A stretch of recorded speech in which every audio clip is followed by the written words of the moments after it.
본문 해석 부분을 조금 보면요. 예수님께서는 종말을 예비하는 자세를 가르치기 위해서 7 비유를 쭉 가르치셨는데 앞에 셋은 종말의 시기를 알지 못하기 때문에 항상 깨어 있어야 된다. 그것을 강조했고, 4번째 비유는 종말의 시기를 알지 못하니까 사명을 잘 감당하고 주인을 항상 기다리고 있어야 된다. 그래서 깨어 있으라고 하는 걸 조금 더 구체적으로 설명했고, 그것을 좀 더 구체적으로 세 주제로 드러내주는 것이 25장의 세 비유입니다. 그 중에 이제 우리가 조금 전에 살펴본 첫 번째 비유는 예수님의 재림을 잘 준비하고 항상 기다리고 있어야 되는데, 그러니까 기다린다는 것이 재림만 기다린다는 뜻은 아니고요. 준비하고 있어야 된다. 그런 뜻으로 기다린다는 겁니다. 준비하고 있어야 되는데, 꼭 준비하고 있어야 되는 것은 깨어있는 것이기 때문에, 그리고 기다리던 자리에서부터 떨어져 나가는 것이 아니기 때문에 신앙에서 떨어져 나가지 말아라. 신앙의 자리를 지키고 있는 것으로 보는 것이 이 문맥과 분위기에서는 제일 적합한 것으로 생각이 됩니다. 그러면은 신앙을 잘 지키고 깨어있는 것이 무엇이겠느냐? 그러면은 그 앞에 말씀드린 두 가지 내부 지식으로 볼 때 깨어있는 것이 산상설교 결론 부분과 관련시키면은 예수님의 가르침대로 사는 것이 깨어있는 겁니다. 예수님의 가르침대로 사는 것이고, 그 다음에 바로 앞에 나왔던 주인을 기다리는 종의 비유와 관련시켜 본다면은 그 자기가 맡은 사명을 잘 감당하고 있는 것이 깨어있는 겁니다. 항상 자기 일을 잘, 집을 잘 지키고 있는 그 청지기처럼.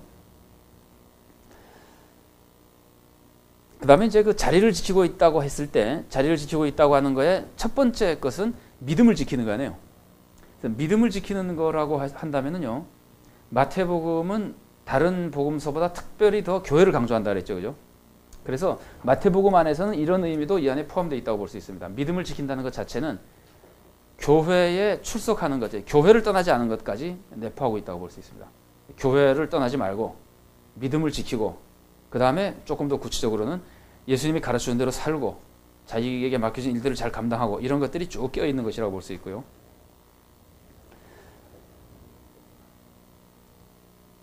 그 기름이 상징이냐 아니냐, 아까 제가 몇 번 말씀드렸습니다만, 만일에 기름을 굳이 상징으로 본다면은, 깨어있는 것과 이렇게 직접 연결시켜 본다면은 바른 삶과 사명 감당하는 것을 기름으로 보는 게 제일 적합합니다. 그러니까 사명 감당하는 것도 사실은 바른 삶에 포함된다고 볼 수 있습니다. 그러니까 바르게 사는 것, 신자답게 사는 것이 기름에 제일 가깝다고 볼 수 있고요.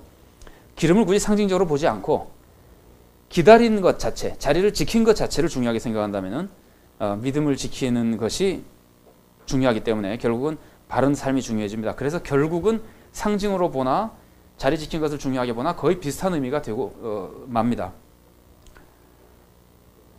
이제 특별히 기억해야 될 것은 늦게 올 경우를 고려하면서 기다리고 있어야 된다. 그러니까 항상 믿음을 잃지 않도록 각오를 단단히 하고 있어야 된다. 이런 것들을 볼 수 있고요. 특히 이 본문에서 우리가 한 번쯤 생각해 볼 수 있는 것은 미련한 처녀들도 오래 기다렸잖아요. 어떻습니까? 미련한 처녀가 기다린 시간이 길었겠어요? 나가 있었던 시간이 길었겠어요? 분위기를 봐서는 기다린 시간이 더 길었죠, 그죠? 그런데도 불구하고 마지막 순간에, 이게 정말 극적인데요. 그것도 하필이면 마지막 순간에 딱 나갔다가 잔치에 못 들어가잖아요. 그래서 이게 아마 그 마태가 이런 것들을 일부러 많이 강조하려고 그랬던 것 같아요. 그 신앙생활이라는 것은 얼마나 오랫동안 교회 다니느냐가 중요한 것이 아니다. 그러니까 마지막 순간에 믿고 있는 게 중요한 것이다. 표현이 좀 이상합니다만. 그렇게 표현하면 좀 너무 야박하고요. 좋게 얘기하자면은 끝까지 지키는 거. 그러니까 10년이냐 20년이냐가 중요한 게 아니라 한 번 딱 믿었으면 그때부터는 끝까지 믿음을 지키는 것이다. 그래서 마태는 아마 끝까지라는 것을 중요하게 생각하는 것 같아요. 그게 이제 항상 깨어있는 겁니다.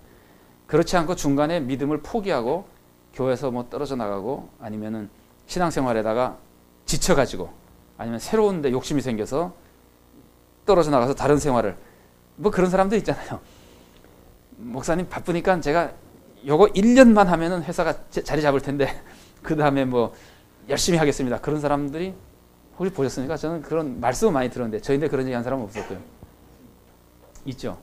꼭 이런 사람인 거예요. 물론 이제 그때 예수님이 고사에 재림하실지 아니면 그 사람이 그 사이에 뭐 미안한 말이지만 뭐 죽게 될지는 알 수 없습니다만 종말이 올지는 알 수 없으나 어쨌든 이 사람들이 그런 사람이에요. 그 마지막 순간에 유혹을 받거나 박해를 받거나 아니면 무슨 이유 때문에 떨어져 나가는가. 그래서 아주 중요하게 생각하는 것은 마태가 강조하는 것은 끝까지라고 하는 것. 그럼 첫 번째 질문이 뭔지 아시겠죠? 종말에 예수님이 무엇을 물어보실까? 자, 문맥 연구는 제가 따로 하지 않고 나중에 이 세 비유의 서로 간의 문맥을 주로 많이 아까 내부 지식에서 앞부분 좀 살펴봤기 때문에 세 비유의 문맥 관계를 나중에 조금 같이 살펴보도록 하겠습니다. 그래서 적용 부분은 목사님들이 뭐 잘 아실 테니까요. 안 해도 괜찮을 것 같고요. 나중에 뒷부분에서 조금 같이 좀 더 하도록 하겠습니다. 달란트 비유를 좀 하다가 아마 쉬는 게 좋겠습니다. 달란트 비유에 대해서 좀 말씀드리면요. 달란트 비유의 구조도 비유의 문학 양식은 알레고리적인 성격을 좀 가지고 있습니다. 어떻습니까? 돈을 한 달란트를 맡았던 사람이 땅에다 딱 묻어놨다가 그대로 가지고 왔을 때 그렇게 죽일 죄일까요? 그래서 이것이 당시 사회 관습으로 볼 때는 그렇게까지는 아닐 것이다. 이렇게 본다면 이런 것들이 조금 알레고리적인 설명을 하기 위한 모습이 아니겠느냐.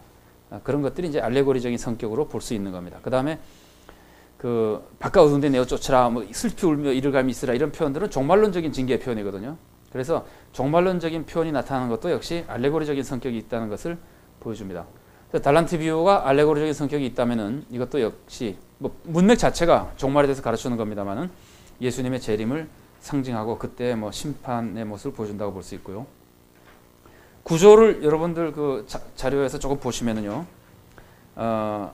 세 장면으로 구성되어 있죠. 첫 번째 장면은 돈을 맡기는 것이고, 두 번째 장면은 종들이 가서 돈을 쫙 관리하는 모습이 나옵니다. 장사하고 뭐 이제 일하고 뭐 이제 이렇게 되죠. 네. 세 번째 장면이 이제 와서 주인이 한참 있다 와가지고 종들과 같이 회개하는 모습인데, 세 번째 장면만 3등급으로 돼 있어요. 그는 계속해서 종들도 뭐 얼마를 주셨는데 어떻게 됐습니다. 그러니까 주인이 뭐 잘하였도다 아니고 뭐 악한 종아 이러면서 쭉 대화체로 구성되어 있거든요. 그래서 그 길이도 훨씬 길고요. 그러니까 첫 번째, 두 번째 장면은 주로 서론적인 역할을 하고 세 번째 장면이 이 본문의 비유의 주제라고 하는 걸 쉽게 알 수 있습니다. 3등급인데다가 길고, 그러면 그 셋째 장면이 둘로 나뉘죠. 그죠? 이익을 남긴 종하고 보관만 했던 종하고, 이익을 남긴 종들은 와서 남긴 사실만 얘기합니다. 주인이 줬는데 이렇게 많이 남겼습니다. 이유는 설명하지 않습니다. 왜 이렇게 하게 됐는지. 안 해도 빤히 알 수 있죠. 주인이 칭찬합니다. 칭찬은 두 가지로 구성되어 있습니다. 앞으로 더 많은 것을 맡게 될 것이다. 근데 이 주인이요, 나중에 등장인물을 살펴볼 때 봐야 되지만요, 이 주인이 부자입니까? 주인이 부자입니까? 이 주인. 잘 모르세요. 달란트가 어느 정도 가치인지 대략 아시던가요? 한 달란트가 어느 정도 되죠? 아니요, 한 데나리온이고요. 한 달란트는 20년간 연봉이거든요. 그러니까 20년 연봉으로 보면, 그러니까 뭐 20년간 일한 거라고 보는 거니까요. 근데 그러면 이 사람이 왜 부자라고, 얼마큼 부자라고 볼 수 있냐면은 5달란트 받은 사람이 5달란트 가지고 장사하고 왔더니 뭐라 그러죠? 내가 작은 것에 충성하였으니 5달란트 정도를 우습게 보는 사람이 이 사람이 이제 큰 걸 맡기겠다. 굉장히 부자입니다, 이 사람이요. 이 사람이 굉장히 부자라고 하는 걸 염두에 둬야 됩니다. 좀 이따 그렇게 봐야 될 이유가 좀 있습니다. 그거 보는 것이 좀 중요한 이유가 좀 있습니다. 어쨌든 그 주인은 이제 칭찬이 앞으로 많은 것을 맡기겠다. 이게 한 가지 칭찬이에요. 그 다음에 주인의 즐거움에 참여해라. 이 두 가지 칭찬으로 되어 있고, 돈을 묻어둔 종에 대해서는 징계를 하는데, 이 재밌는 게 묻어둔 종은 나는 묻어뒀습니다는 말만 하는 것이 아니라 이유를 얘기하죠. 나는 왜 묻어뒀나. 그러면은 우리가 금방 장사한 사람은 왜 장사했나를 짐작할 수 있죠. 왜 묻어뒀죠, 이 사람이? 이거 왜 묻어뒀느냐를 가지고 설교할 때 쓰셔야 돼요. 손해볼까 봐요. 그랬을지도 모릅니다. 그럼 앞에 사람들은 손해보지 않을 자신이 만만해서 장사했을까요? 예, 그렇게 볼 수도 있긴 하겠는데 전 조금 의견이 다르긴 합니다만 중요한 것은 물론 손해볼까 봐가 포함이 되어 있어요. 그건 맞아요. 근데 중요한 것은 이 사람이 주인을 무서워했기 때문이죠. 그러니까 손해볼까 봐 걱정이 돼도 주인이 안 무섭다고 생각해 보세요. 아들이 아버지 돈 가지고 나가서 장사하면서 손해볼까 봐 겁난다고 부들부들 떨지는 않잖아요. 손해 보면 아버지가 대주겠지 뭐 이제. 그래서 이 중요한 것은 이 사람이 주인을 이제 엄한 사람, 막 뿌리지도 않고 막 거들려 그러는 사람 이렇게 얘기하잖아요. 그러니까 주인에 대한 이 종의 이미지가 이 종의 활동을 통제하는 겁니다. 그러니까 인도에 나가는 거예요. 거꾸로 얘기하면 2달란트나 5달란트 받은 종은 물론 자신도 있었겠지만 이 종은 벌써 주인에 대한 신뢰도가 1달란트 받은 사람이랑 다르다는 거죠. 그죠? 물론 우리가 틈이지만 우리가 틈을 만일에 메워가지고 1달란트 받은 사람은 5달란트 받은 사람을 보면서 저놈은 5달란트 주는데 나는 1달란트 안 주냐 더러워서 못하겠다 이렇게 생각할 수도 있지만 성경에는 그런 것은 명시되어 있지는 않습니다. 오히려 더 중요하게 이야기하는 건 좀 다른 것들입니다. 그러니까 질투심 때문에 하지 않았다는 것은 우리가 짐작해서 그 설교 때 해도 괜찮습니다. 왜냐하면은 그것 때문에 안 한 사람이 있잖아요, 실제로. 왜 나는 이거밖에 안 시킵니까? 하고 일 안 해, 그거 하려면 안 한다, 뭐. 장로 안 시켜주면 안 한다, 뭐.